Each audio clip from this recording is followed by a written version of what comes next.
Welcome back to the GSTL, where all monitors are fine and fixed and everybody's happy. Especially Seoul, because they actually took their first win. And I don't know why the StarTale coach is so upset, but yeah, everything's going to be okay. Yeah, so far things are not looking too bad for them. They're going into the second mirror match now. And, well, we have the Protoss versus Protoss that we were talking about earlier. Trap facing off against Deer now. And yeah, Function, he didn't do too well against earlier. That was a good idea, but execution was a little off. And this one's going to be good. This Protoss versus Protoss is one of the matches I'm looking forward to tonight, or this afternoon, I should say. Well, we always talk about the individual ranking for who has the most points when these players comes out. This time it's Trap. So if he does actually win this, he will then tie for first with the two players. He won't move up in the ranking, however, because he's actually at the most losses out of all the people in this list. So he'll be at 5-5. He'll have to win twice in order to take the first place spot. Yeah, I'm not quite sure why players with the 4-5, like there are 3 players with the 4-3. It's the point where it's whoever has the most wins wins. But if 2 players have the same amount of wins, then it goes by their win percentage as to which one is ahead. Yeah, that also doesn't make sense if you, in case you didn't realize that. Wait, why not? Because like Trap is on a 4-5, so and he's above players that have a 4-3. He was above them. Okay, yeah, I was just looking at the top 3. Yeah. Okay, yeah, that doesn't make sense. Yeah, that ranking didn't make any sense whatsoever. It was just, I guess, a mistake on whoever made it, but like, even if you ignore win percentages and you just go for like most wins, and you say like, okay, even a player that has like a 10% win ratio but has more wins because he played more often, even then it wouldn't make sense. Yeah, I didn't realize that. That those were out of order. Nah, it's like yeah. They would change that. Like I think it was more to show that we have at the top still. That Trap is still in there, and that at the top. Yeah, he is in there. He is in there for sure. If he wins this, then he will pass all of the people that he actually hasn't passed yet. That the scoreboard showed that he did. So he actually looks a little bit stressed here, and I can feel why. I mean, he's the favorite to take this game, but he really needs to do it. I mean, because his team has been the favorite to do a lot of things, but they haven't done any of them yet. Yeah, that might be the first. Last time they just won very they won with a 4-3 start earlier. So now they of course want to repeat that in the second round of the second season of the GSTL in 2013 with StarTale going up against Seoul. PvP, Panic versus Trap, colorful.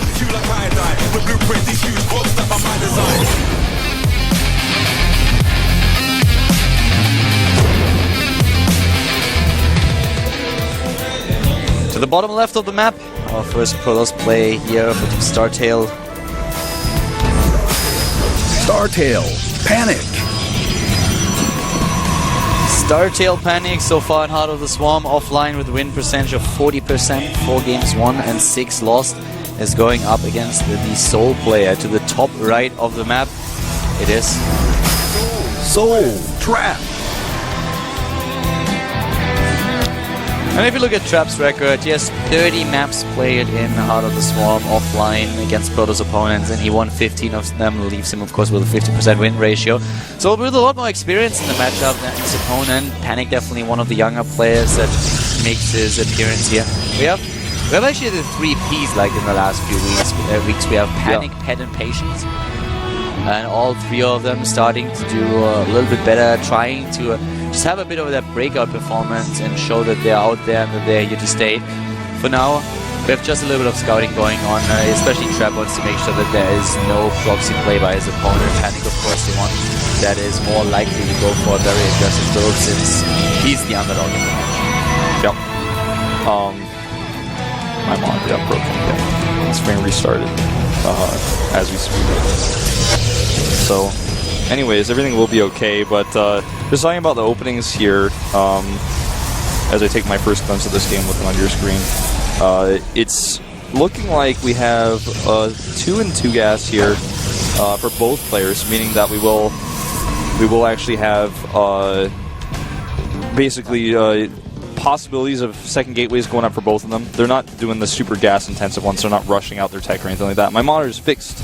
Yeah, there's a second gate. All distractions are gone, so yeah. So everything's good. I can see everything literally like you guys do. So right now we have the second gate already coming in for Panic, and we've seen actually a lot of games this season where players are trying to be super aggressive. A lot of the PvPs like ended super fast. Once those Stalkers are in your main base when you didn't expect it, and some other ship core maybe doesn't get out in time, have a huge problem with your hand. So Panic already starting with a much more aggressive build here than his opponent, because Trap is going straight into the Nexus. The Trap goes Nexus before units even, and then rushes out the Mothership Core. I was running this build in the beta part of the Swarm because I thought that was the best one, but it does have some weaknesses, and we're going to see just how difficult it actually is to... Well, actually, never mind, because Panic made a Sentry, so he's also going to just be taking a safer Nexus, but if someone does that 3-stalker pressure at you and then the Mothership Core is out there too, it can be really difficult to actually hold that Nexus. Yeah, but there's no pressure coming out of Panic just yet. He went into the double gates, but not really to be super aggressive and put the units out there. But he wants to have the Nexus a little bit safe. It was actually apparently worried that Trap might be the one to press the issue. Yeah, and actually this puts him way behind. I mean, he's even going to be behind in tech now too because the Robo goes up. Basically, Trap is playing this super greedy, and with no scout from Panic, he gets away with it. And this is just... I mean, this is actually what happened to Creator a lot of time when he would ever lose PvP back when he was dominant in PvP. Every now and then he would lose a game because he played too safe. This is the type of build that Creator Prime was doing, where he gets double Sentry out, plays a super safe expand, then gets the Robo. This is not going to die to any DTs or any Blink Stalk roll-ins or you know, early gateway pressure. You're going to be totally fine against that. But against a really, really risky expand like Trap is doing, you're obviously way behind. I mean, he's already got actually 2 probes rallied up to that. Yeah, the Nexus is already done, so he has 2 probe production, he has the extra energy for the chrono boost, all the advantages currently for Trap, and that's something that Panic is going to find out right now with the hallucinated Phoenix that is standing to the top right, already spotting now the main base, and yeah, the Stalker's not going to take the down. But he sees already the tech here, he sees that the Robo is done, he sees what else is going on, and heads now over to the expansion where he will realize that he's falling farther and farther behind in the game. It already shows in the Harvest account with the 30 to 25 lead that we have here. This has got to be so frustrating when you see something like this. Actually, the first thing that goes through your head is just like, you know, I thought I was playing the safer build. I thought I was gonna making the better choice here, but in reality, I've played too safe, and it's very difficult to actually catch up in PvP. Like, you can't just be like, well, I'll attack him now and pressure and do a little bit of damage. Not with those sentries; they're not going to help you attack. Yeah, exactly. Especially since it's not only the sentries that are out there, but in overall army supply, it's already an advantage for Trap, and he is the one who goes straight into the Immortal. So what are you going to use to attack there? Yeah. There's not a whole lot, even if you are a little bit more relic heavy. The Immortal alone is going to tank already damage the Stalkers, dishing them out. Attacking with Stalkers is not something that he can really do. So Trap just in an amazing spot already. Yeah, and in PvP, it's really hard to just, you know, in other matchups you might be like, well, okay, I'm behind this way, but maybe I'll take a faster third and I'll get ahead that way. But in PvP, that's so risky, and it really, if it's spotted, can actually kill you. Doing something like this, Choya style, though, I really, really like. He's going to do a hidden tech switch. A double Stargate, and that is the one move that he could make to really bring himself That's back. a great choice. I really, really like this. It's risky, but it's something that can give you the win if it's not scouted. And to be quite frank, right now he's already behind, so I feel this is one of the only moves that... Yeah, playing against somebody like Trap, you're probably not going to just get an advantage by him making a mistake. No. You're not going to be able to harass him really with this composition, so... I mean, there's a possibility that we see a Void Ray switch, but I think it's almost 100% going to be Phoenix's. The one thing that we didn't really see is Trap using any hallucinated Phoenixes to really scout what's going on. If he sees what's coming here, then he will have an idea and then he can react. But the first few Phoenixes have been started before Panic, so with the Chrono Boost and everything else considered, I do not think that Trap will actually spot this. He seems to be very reluctant to send scouting units on that. Yeah, and Phoenix is really the only thing he can afford. And, oh wow, he's actually going to charge Zealot into a gateway timing. It's actually so good against Phoenix builds. Like, he's going to have Archons out here, and even if he... As soon as he sees the Phoenixes, all he has to do is make sure when he warps in this High Templar, they don't get sniped by Phoenixes picking them up. They could even try to feedback the Phoenixes on the other hand, but he will see this. Oh, no, he does not! Saw the Chrono Boost for a second, but he only was trying to look for a third base. Oh, God. This is incredible. He actually just barely doesn't see. Well, he's still doing a good build against what he's up, what he's facing here. So he's taking. Oh, he saw. Oh, actually, I think. He saw. Yeah, he saw, but I think Trap thought he already saw it, or Panic thought he already saw it, so he went to kill the probe. And if he hadn't done that, then he wouldn't have seen it. But now he sees, of course, his probe's dying right before his eyes. Uses the photon overcharge. He can still go ahead with the timing, but he takes a third base instead, and he's just going to play safe. He actually could have still probably attacked and done some damage. Yeah, he could have, but now he knows exactly what's up here. He knows about the transition, and I mean, things are looking pretty decent here for Trap. The only thing that he has to do is make sure that those Phoenixes are not going to do too much damage, and he's going to be super fine. He doesn't have a ton of Stalkers, but frankly, he doesn't really need them. He has a Photon Overcharge on the Nexus, and that will buy him the time that he needs. Could do or whatever, even cannon up if you wanted to. There's a feedback. I talked about this a little bit. You know, it's one thing that you can kind of try to get done on these Phoenixes if you have that tech. And Overcharge needs to be used. He will lose the Mothership Core. And kills some probes and gets away. No Phoenix taken out. You know, I think, I don't remember who it was that had this quote. I think it was Artosis. Is if you lose a Phoenix to a Stalker, you're doing something wrong.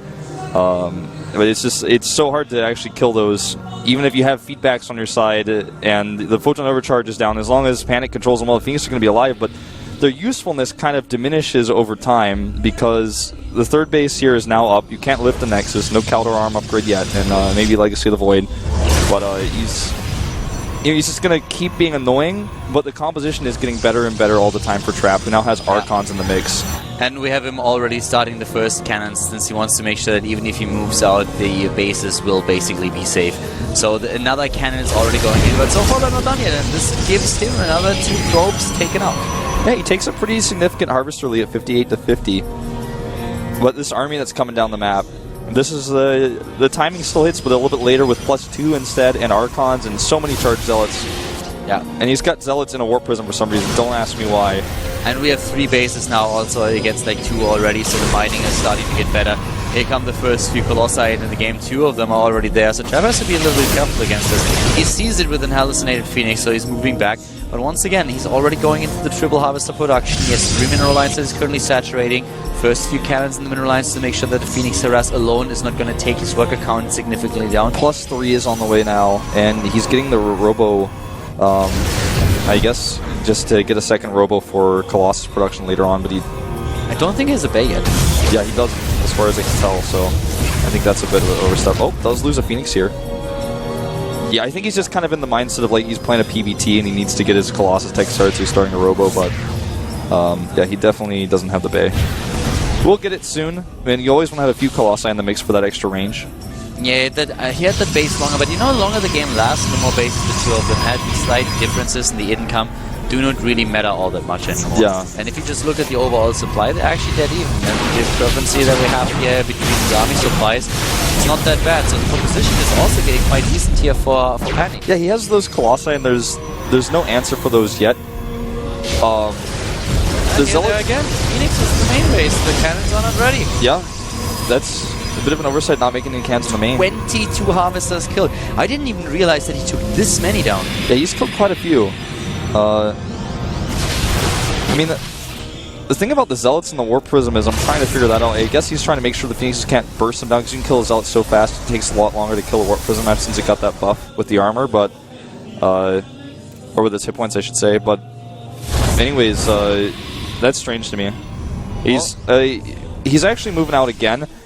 And the Colossus count is now 4. It's all about the positioning, and he actually might even want to make a gateway wall or consider making one of those if the attack actually hits him, if he's really going to commit, or if he's just poking here while he tries to get his own Colossus tech out.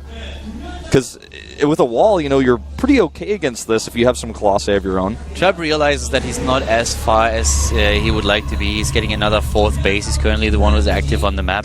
Those Phoenixes still roaming the map, but moving right into the Archons, and 2 of them down before anything else happens. I mean, you can still do damage with 3 Phoenixes, but it's no longer a fleet, really. It's more just like an annoying task force. Yeah, and now it comes down to the main core of the army that Panic has here.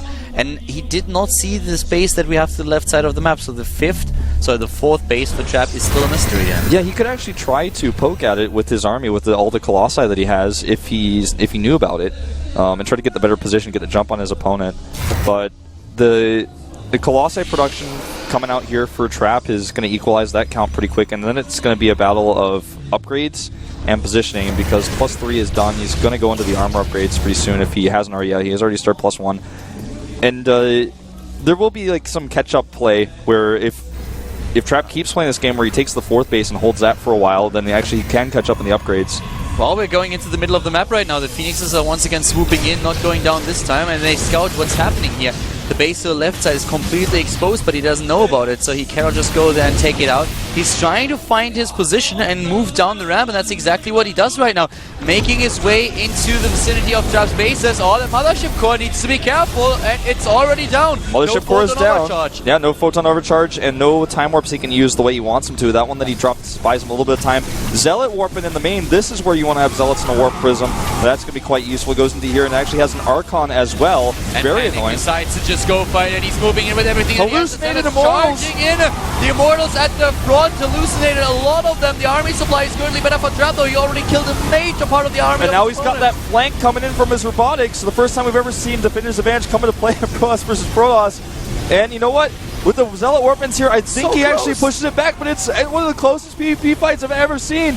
And now he tries to micro himself back here. There is nothing anymore to shield those Colossi. He gets a few additional Warpins with Zealots, but the rest of Trap's army is already on the prowl, trying to take down whatever he can. Another Colossus is already gone. 60 supply against 80 in army, and this just seems like a little bit too much. Yeah, just a little bit. You know, he's got this Warpin though. He's got the Archon there. The main base, on the other hand, Wolf. We have he's killing so much there. Trap taking down stuff in the main. He's going to kill that Nexus. He already unpowered. Like everything here. What I would like to know is did +3 finish? Because the Forge is unpowered. I don't know if +3 finished. It did not. It did not finish, and that actually I think made a huge deal and why that fight was so close when it looked like, you know, Panic might actually have too much, he might push through, but Trap with those upgrades, all of his Zealots he was warping were so much stronger. Massive lead in the army supply, the upgrades as well, making his way down. The base to the left was attacked, but is still alive. And here we have the job once more, this time at the Natural, taking down even more Harvesters. Units lost here, 31 Harvesters. Yeah, 31 in total here. But 14. But he's still, you know, he's still defending so well now, and he is stabilizing the economy. He just played the better game overall. I'm very much surprised that he didn't try to move in and do a little bit more damage. He has more than doubling his opponent's army supply. Yeah, I think he's just looking at this and saying, well, what's the one way I could lose, I guess, if I mess up a big engagement. Yeah. But it does give time for +3 to finish now. He didn't actually finish that Forge off. But now it's 4 bases mining against, like, 2. Yeah, 4 bases mining against 2, and he's way too many Colossi. I mean, the Colossi count is 6 against 0. The mystery Zealots in the Warpers of GG. GG and game over. The series is tied, as kind of expected. No, I actually... I was really impressed by Trap's play. I really want to know... Okay, the Warp Prism, there's a few ideas about the Zealots inside. Like, you can actually try to flank and bait out Colossi shots or bait out charged Zealots with that. I really want to know, like... All those things are true that I just said, but I don't know exactly which one of them he was really honing in on with that, keeping the Zealots in the Warp Prism. I like the idea of the double Phoenix. It did actually a lot more damage than I expected. And there was never a moment in that game where Trap said, well, you gotta attack him now. He never actually lost his cool. He just kept defending. And, I don't know, it's just like, there was never a moment where Panic in that game looked like he had a dominant position. He just was never able to get that edge. He fell behind in the opening already, and that was already the move when he decided, alright, I have to go into something a bit different, and started with a double Stargate. We're heading into another mirror match. At this time, we have the 2-2. So both teams currently have 2 points. Dia is going to play the last match of the day. We are definitely going to see him. But who's going to take the ZVZ? Yeah, who's going to take the ZVZ? That's the question.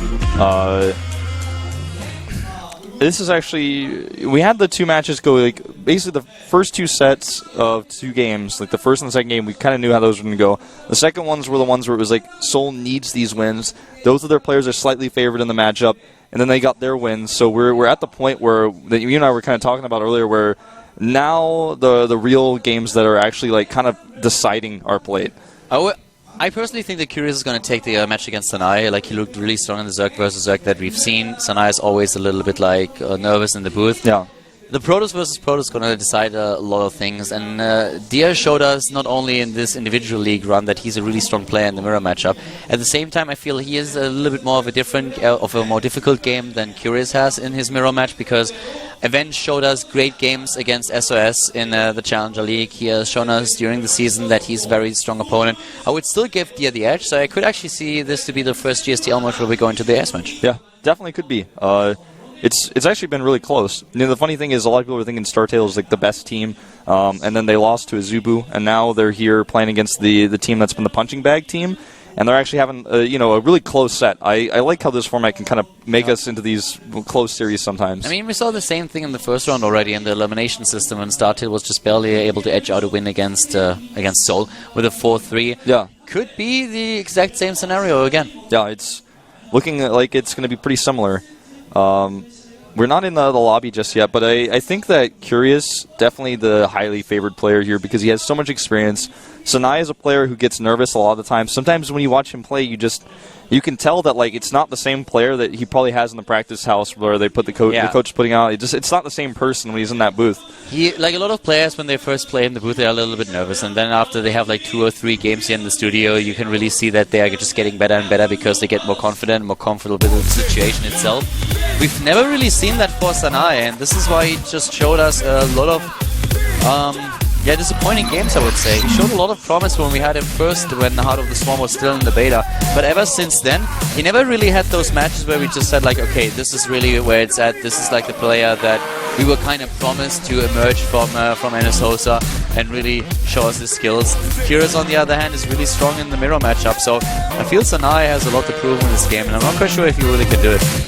Yeah, if he does, that's really, really important because the Protoss versus Protoss that we see after this is looking very highly Seoul favored. So if actually he can win this, he might actually be able to put his team in the position where they take it without the ace match.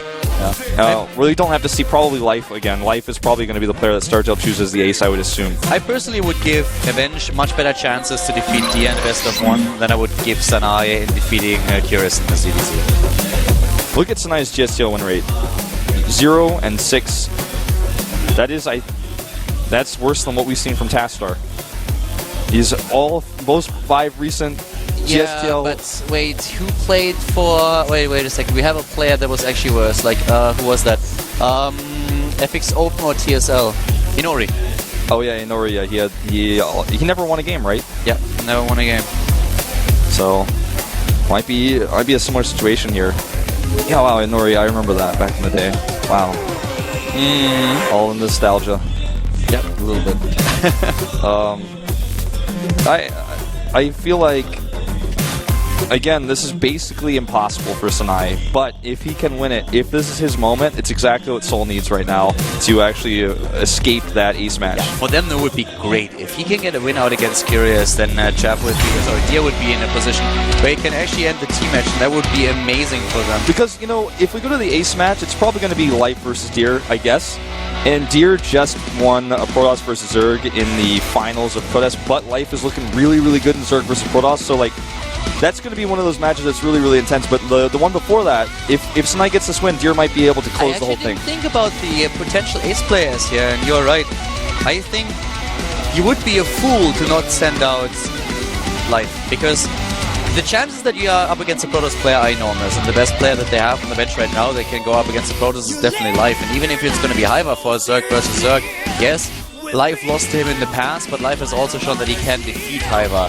Yeah. And I feel on a normal day he will, so I guess that's actually a really good point. So Life would probably be the best player for them. Yeah, so maybe they can dodge that, but before all of this happens, it's all up to Sanai now. Can he take his very first GSTL match against experienced player Curious? Let's find out right now. This is GSTL.